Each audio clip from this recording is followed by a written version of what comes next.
OpenAI has just answered back to all the hype surrounding Grokbot with new improvements coming to ChatGPT work. Guys, I'm going to tell you all about what they have released. But before we get started, what's going on, guys? My name is Nick. I'm yapping in my car until I can buy a nicer one. In today's video, I want to talk to you about what OpenAI tweeted today, all about things regarding updates in ChatGPT work, how it's able to essentially take over a computer and book anything for you, do absolutely any task on the web without requiring any of your sign-in information. They basically gave a whole list on X of all these different items that you could do, like booking appointments, browsing the internet, going shopping, essentially anything that requires your manual clicking, logging into any account, etc. ChatGPT work is able to do that itself on its own computer, guys. And of course, this is all in huge response to all the hype surrounding Grokbot, where essentially it's sending bots able to go out and browse the internet, go shopping for you, etc.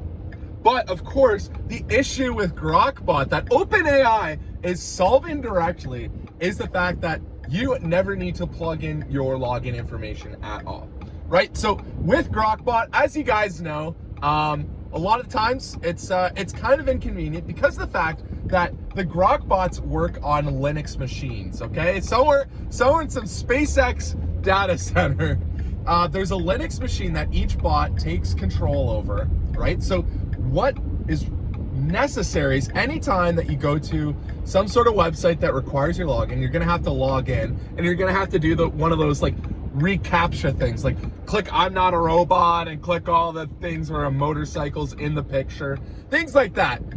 Simply because the IP address is linked not to your address, but rather it's linked to the data center, right? So a lot of times there's even websites that they're able to block it entirely. You're not able to actually connect to it at all. So for example, Grokbot, guys, I'm a heavy user of Grokbot. I'm very passionate about what Grokbot is and trying to, for sure, get the best workflow on the internet for Grokbot. One of the big things that is really bugging me with that is, for example, trying to log into my social media, such as Facebook and Instagram. There's a complete blocked wall on such a thing on Grokbot. It would be super nice if there was some sort of plugin, I think, that would allow you to, just literally connect via that, and then you never have to do the signing, never have to do this reCAPTCHA thing. That is the quick and easy way of doing it. Now, why does ChatGPT work? It's not necessarily, I'm pretty sure it's not on its own data center. So it says it is on its own computer, I suppose. It says its computer, guys. So fact check me on that. Just play around with ChatGPT work. We'll be playing with it on our stream today to see if these latest and greatest ChatGPT work updates are for real. But as far as I'm aware, it's all local on your own computer. So whatever you're signed into, it's around to play with, right? And that's nothing new. That's something that we've been playing around with, just computer use in general, with Claude agents, anything is essentially able to do that, right?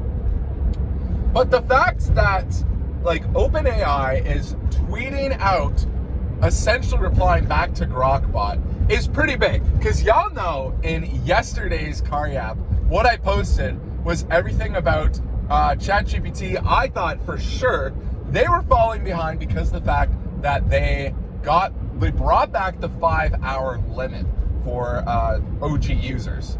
Now here's the thing, is if you guys take a look at those follow-up tweets from OpenAI, which by the way, it's reposted on my profile, so you guys can go take a look on my profile and see exactly what these tweets are if you want the exact reference. But essentially, guys, they are allowing a lot more features for free users, people not even paying the $20 a month account, including access to, big stop here, access to third-party programs, plugins, etc., guys. Huge. I honestly, guys, it's insane how fast this space is moving because of the fact that someone like ChatGPT, as soon as they say oh yeah, we're bringing back the 5-hour limits, right? Boo. Okay, literally the next day they're able to bounce back with something. There's rumors about potentially new models coming out, but it's still been quiet, guys. What's Claude doing in the meantime? Y'all we are hearing a little bit about Fable 5.1, I suppose. That's all fine and dandy for sure. And like we said, like Claude is able to work on its own compute. Now, are they trying to compete with something like a SpaceX and XAI, trying to get like these data centers to run Linux machines on to compete with a Grok bot? I mean, they can try, guys, but I really don't know if they're going to be working in the same way as like XAI or even OpenAI could possibly be doing. So guys, I don't know. It's very curious to see. Like we said, the problem with this space is that you will have to diversify your portfolio, as in you can't just commit to one you can't commit to one provider the whole time. Like I'm a max user of Claude, I'm a max user of Grok, and now I'm a plus user of ChatGPT. But like honestly, like now ChatGPT is showing like they're able to compete heavily with something like a Grok bot. So really, you can't go wrong with any of these guys. But in addition to all this, you have to think like there's some benefits in this model, there's some benefits in that model. Being in like the middleman in the AI space is a death sentence, because what are you really accomplishing with all this? So I'm just happy to see, yeah, OpenAI is throwing some punches back into the game, guys.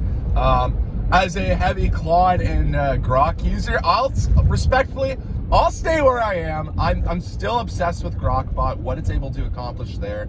But yeah, like I said, the inconveniences of having to always sign in and do the reCAPTCHA is something quite annoying. So guys, that's gonna be about it. I just wanna say thank you guys so much for supporting us on X. We've been absolutely blowing up in the game of X. We are starting to focus more on trending topics, making these car apps about what people want to talk about, and it's been working. We've been getting thousands of impressions on an account that I literally started just a couple months ago. I went from posts getting like 17, 35 views at a time to now I have a post that I think almost has 20,000 impressions, which is insane, guys. So I gotta thank you guys so much for all that support. But anyways, guys, I'm gonna leave it there. Thank you guys so much for tuning in. I will be vibe coding. I will be streaming tonight. Make sure you go check it out on YouTube if you haven't already. If you're already on YouTube, thank you guys so much for supporting.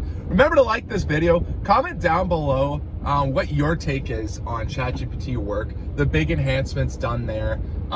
Like we said, there was a whole rebranding from Codex to Work, and now they're really applying to working professionals. They're really applying to the average user, providing them this super app. And that's the whole area that we're going into. That's a whole other can of worms, but I don't want to get into that. So we'll talk about that on another video, but thank you guys so much. Well, peace out for now. Peace.